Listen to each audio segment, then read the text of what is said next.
Her lies were like a warm blanket on a cold night. It felt safe, comforting, almost perfect. For 3 years, I believed I was the luckiest man alive. Sarah was everything I could have ever wanted. Smart, funny, beautiful, and she looked at me like I was her entire world.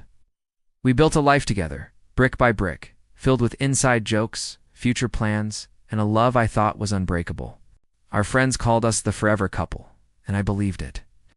I was saving up for a ring, picturing the look on her face when I'd get down on one knee. That was my reality, or so I thought. The first crack appeared subtly. A late night at work she couldn't quite explain. "Oh, a new friend, Mark, who was just a colleague," she'd say. Her phone, once an open book, suddenly became a fortress, always angled away from me, guarded with a password she forgot to share. I brushed it off. Trust is the foundation of love, right?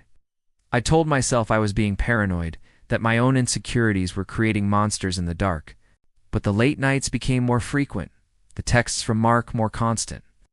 The warmth of her lies started to feel suffocating. My gut was screaming at me, a primal instinct that something was deeply wrong. So I did something I never thought I would do. I followed a hunch. She had told me she was going to a yoga retreat for the weekend with her girlfriends, a chance to distress.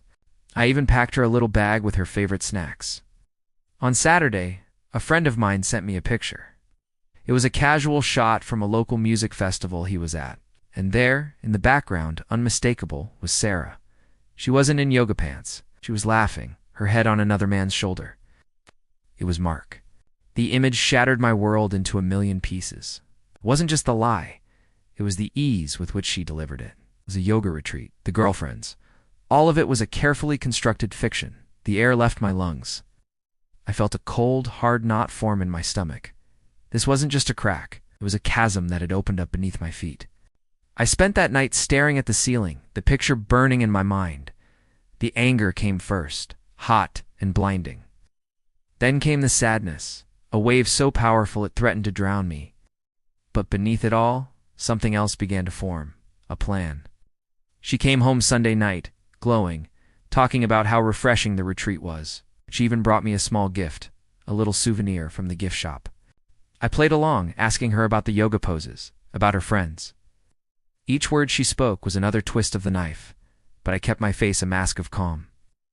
I had to know how deep the deception went. For the next week, I became a detective in my own life.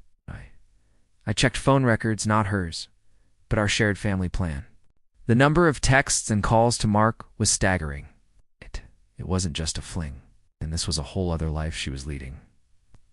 The revenge I plotted wasn't about shouting or smashing things. It was about exposing the truth in a way she could never escape.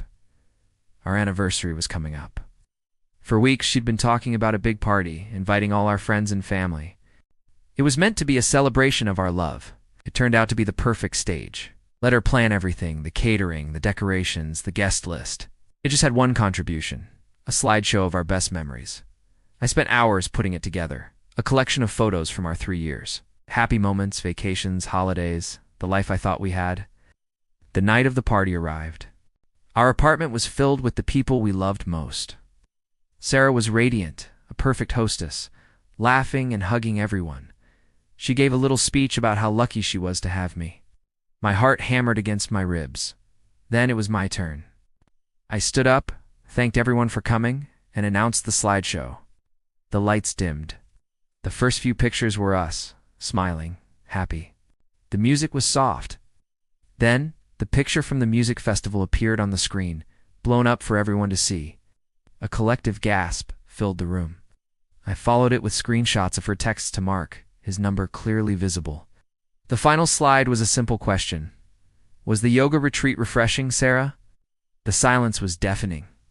Her face went from confused to shocked to pale white. The warm, safe blanket of her lies had been ripped away, leaving her exposed and shivering in the cold, hard light of the truth.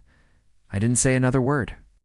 I just picked up my already packed bag from the bedroom, walked through the stunned crowd, and left the key to our apartment on the table. Walking out that door was the hardest and most liberating thing I've ever done. Sometimes the only way to find your own truth is to burn down the lies that have been keeping you captive. Thank you for listening. If you've ever been through something similar, know that you're not alone, and healing is possible. Don't forget to subscribe for more stories.